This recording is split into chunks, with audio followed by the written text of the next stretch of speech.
The Trans-Allegheny Lunatic Asylum, located in West Virginia, United States, is a psychiatric facility that opened in 1864. Built to house 250 patients, it once held over 2,400 souls in its imposing stone walls. The facility witnessed countless tales of madness, despair, and even death. However, none were as dreadful as the one that occurred on a stormy night in the fall of 1929. Dr. Everett Hart was a brilliant but troubled psychiatrist obsessed with new and controversial treatment methods.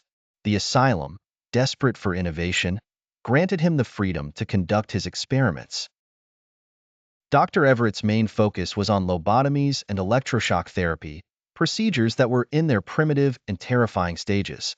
Patients whispered about the screams echoing from the treatment rooms. But nobody dared to speak out in fear of being subjected to Dr. Everett's grim methods themselves. On the evening of October 13, 1929, the asylum was engulfed in an eerie silence, a prelude to the horror about to be unleashed. A violent thunderstorm had rolled in, casting the facility in an unearthly, flickering gloom.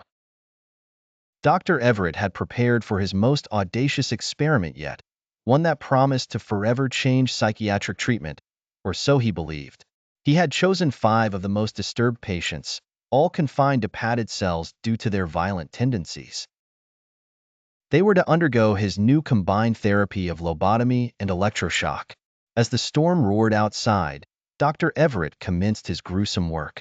However, as his scalpel sliced into the first victim's skull, a deafening clap of thunder struck, causing the asylum's ancient wiring to surge.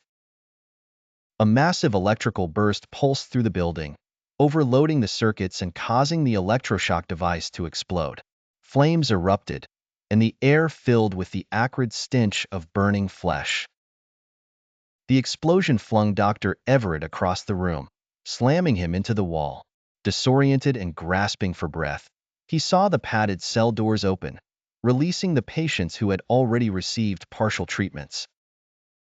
Grotesquely enhanced by the half-completed lobotomies, they were no longer fully human. Writhing in pain and overcome with agony-induced rage, they chased after the disoriented doctor.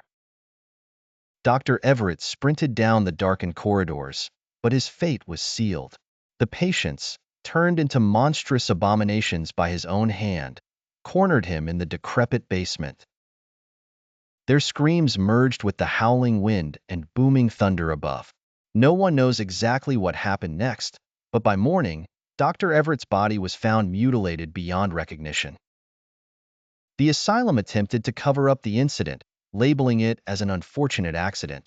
However, the story spread like wildfire among the staff and other patients.